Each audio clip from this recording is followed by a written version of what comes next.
with the Wolverines. Under his guidance, they finished 2018 with a 10-3 record and tied for first in the East Division and earned a Peach Bowl appearance. Welcome, Coach. Thank you. So I guess I'm the warm-up act for Bill Carolla to follow. Great to see everybody here. Hope you had a good summer. Brought three really good football players with us to Chicago this weekend. Ben Bredesen, starting offensive guard. Jordan Glasgow plays multiple positions on our defense. The Viper, the will linebacker, by far our best special teams player. And Khaleke Hudson, maybe one of the best leaders on our team, is one of the best leaders on our team. Our Viper, combination safety, outside linebacker, can really rush the passer. Tremendous football player. All three just go. They never really ask why. They never pout. They never complain. Three true football players. A lot like our team. You know, there are multiple guys like that. We're a young, we're an enthusiastic team, but we got guys that have played in a lot of games and a lot of experience. Ben Bredesen's played in 38 games since he's been at the University of Michigan, out of a possible 39. Khaleke has played in 38 out of 39, and Jordan Glasgow's played in 39 out of 39 over the past 3 years. With that, I'll open it up to questions, as they say.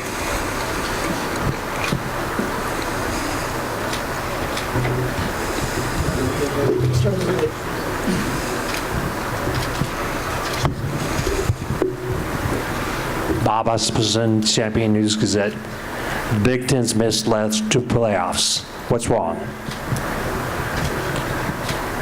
You gotta drop the mic.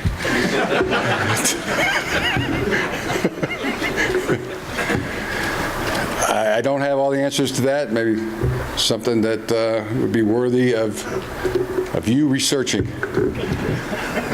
studying.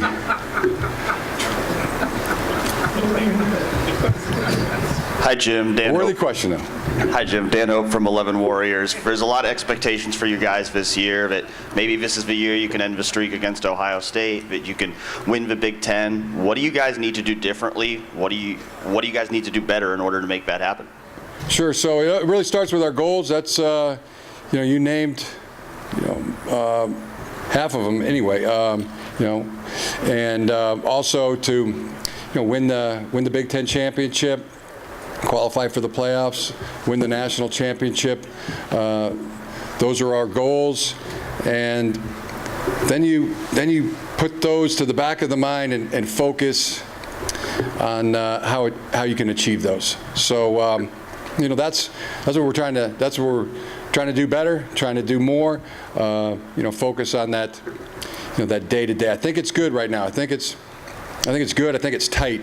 But like an anaconda, you want to just keep squeezing it tighter and make it better. And that's where our football team is. Hi, Coach Harbaugh. I'm Tanya Hello. Kelly from On the Move with Sports Kels. My question is, how does you think with Coach Gaddis, with the new offense, how has it helped you in recruiting? Okay, I'll start with that. Just how it's helped us with our football team. Really felt watching Shea Patterson especially, and Dylan McCaffrey also, their playmaking ability, their ability to operate as a passer and as a runner, how explosive they both are. Shea, with his ability to make quick decisions, really fits the shotgun, really fits the RPO world, really fits the up-tempo. They both like it. And I would say the same for Joe Milton and Cade McNamara. That's the kind of systems that they are used to and come out of high school playing. And then I would say you could say that for most all quarterbacks now that are playing high school football. That's really the trend there. So with Coach Gaddis, been watching Coach Gaddis since he was at Western Michigan and followed his career. Felt was just very decisive when the opportunity presented itself to hire Josh Gaddis. He's been excellent. We've been learning from him. He's got a great system. And also, like our team, I said earlier, we got a young, enthusiastic team, which also has a lot of experience. I mean, you could describe Josh Gaddis in that very same way. He's a young, enthusiastic, high-energy coach that really fits our team, because we have a group of coaches that are exactly that way. Don Brown is, as I said before, I have not coached with a better coach than Don Brown. And then we have that group of coaches like Josh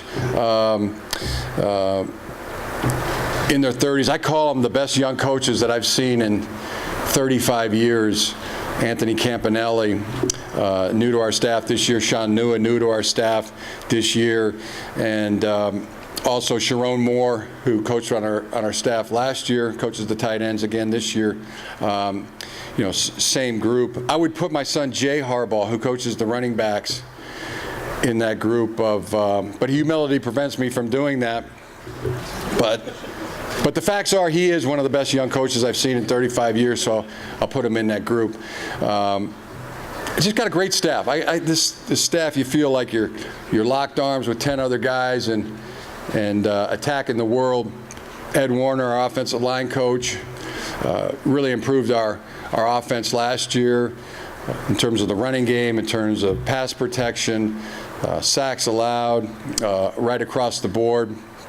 And Mike Zordich, our secondary coach, keeps producing corners that play at a high level, not only play at a high level in the Big Ten Conference and nationally, also go on to have really good pro careers and be drafted high.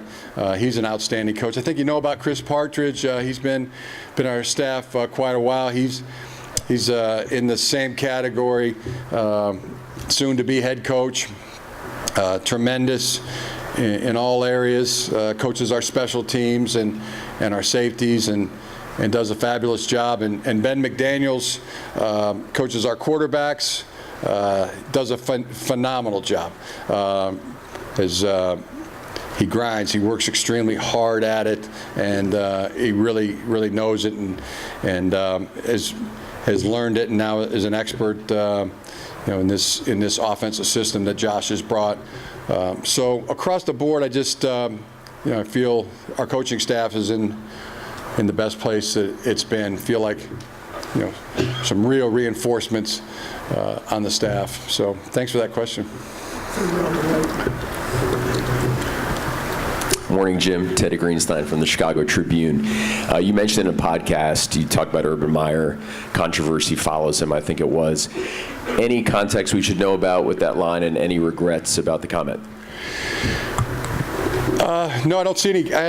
No context you should know about it. I don't think it was anything that was anything new or anything of a bombshell. It's things that many of you all have understand and have written about.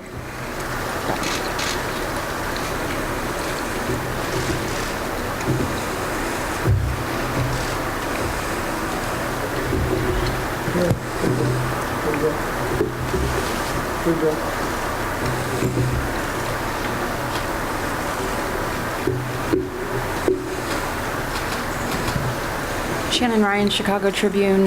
What should Illinois expect from Brandon Peters? What are some of his best assets, and what do you think he needed to work on? Oh, Brandon, brings a lot to the table. He's a 6'4", athletic, very strong arm, and a very sharp guy. So, support Brandon in his decision to transfer, and wish him great success. Hey, Jim, Bill Rabinowitz from the Columbus Dispatch. Just wanted to get your thoughts on Ohio State hiring Greg Madison and Al Washington, and what that adds to the rivalry, as if it needs it. Don't really have any thoughts on that anymore. I just refer you back to the comments that I made about I really love our staff at the University of Michigan right now. Hi, Jim. Scott Docterman with The Athletic. I wanted to ask you about Oliver Martin. Were you surprised when he decided to transfer? And what's your context as far as whether or not you would allow him to play right away at Iowa or write a letter for him? Yeah, I was surprised that Oliver transferred. He was, he had really had a heck of a spring, and was at the top of our depth chart coming out of spring ball, and was doing very well in school. On his way to the Ross Business School, so that was a surprise. Your second question, part of the question was, would I allow him to play right away? Which is, I have nothing to do with that. The compliance offices discussed that, and then ultimately that decision's made by the NCAA. So that's a misconception on how you phrase that. I have nothing to do with his ability to play as a right away. My opinion on it, which I can give you, is that it should be clear to what the rules are for youngsters when they transfer. My opinion is that every student athlete should have a one-time ability to transfer and not have to sit out a year. And then if they were to transfer a second time, then the previous rule that we had, where you had to sit out a year of eligibility, and with that, I would also keep the graduate transfer rule that we have in place right now, where you can graduate and transfer and become immediately eligible. So you have one time where you can transfer, be immediately eligible. A second time would you'd have to sit out a year, and while still having the graduate transfer rule. It would be good to just have a clear, concise, where everybody understands what what the ramifications are. I think that'd be a fair way to proceed. In front of that bright light. Hey Jim, Tim Chapman, Wildcat Report. As a former player and now as a coach, you guys have been picked to win the Big Ten. As a competitor, do you prefer to be at the top, picked at the top, or do you prefer to be those maybe just out on the outside as the hunters? I think that's where I would pick us.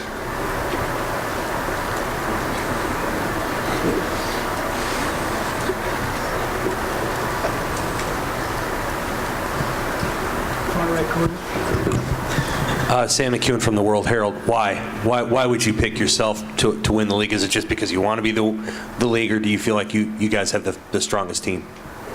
Yeah, I feel like, as I said earlier, I feel like our team is in a really good place. Young, enthusiastic team with players with a lot of good experience. I feel really good about our coaching staff, and like I said, I feel like it's good, it's tight, and we're proceeding on a daily basis to make it even tighter, even better.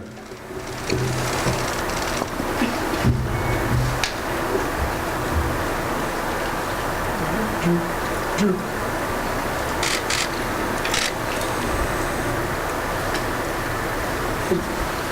Raise your hand high, please, sir. Coach Jackson Freiberger from the Buckeyes Wire. How can this year's team be different from years past and kind of live up to those high expectations of being at University of Michigan and lofty goals? Could you repeat the question? Playing for Michigan, a historic program, you guys always have high hopes, a lot of hype around the program. How can this year's team live up to that more, get to Indianapolis, the college football playoff possibly, and win some more hardware? Yeah, that's the goal. I mean, that's the goal. That's what drives you. That's what starts you off. That's what gets you moving. And then how you go from there is, on a daily basis, you are focused, with disciplined thinking of the task at hand and the process of realizing those goals and making those goals happen. So, yeah, doing that. Better disciplined thinkers, better focus on task day by day. That's how we're going about it. Gino Green from College Sports Overload. Jim, yesterday it was mentioned about the possibility maybe down the line of a game in the Big Ten being played in Mexico City. And given your guys' traveling over the last few years in the offseason, what are your thoughts about that? And would you be interested in that if that scenario were to occur? Sure. Yeah, you know, we like travel. Mexico City would be great. I know you can talk to Ward and Doug about this. We're scheduling. I think we're really close to announcing actually playing another team on foreign soil. I won't say what it is because have you heard anything about this? Then I better not say it because they're probably not ready to release that yet. But I think there's something really imminent. There'll be an imminent, an announcement soon on that.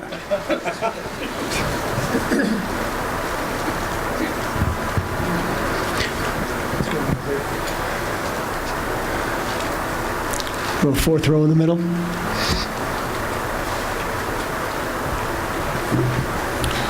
Scott Ritchie, the Champaign News-Gazette. A follow-up with Brandon Peters. Is there a chance October 12th that you'll be game planning against him? Is that? I mean, what do you kind of think about that? Maybe that possibility, and maybe how would you approach that? Yeah, well, when I said I wish him great success, I do, and I support him, and that will be 1 week that I won't be wishing him great success. But I think it's a really good possibility that'll happen because recruited Brandon, really love Brandon, and he's a heck of a good football player, and I do wish him success. But specifically to your question, on that particular day, won't be wishing him as much success. That's all of our time. Thanks, Coach. Thank you.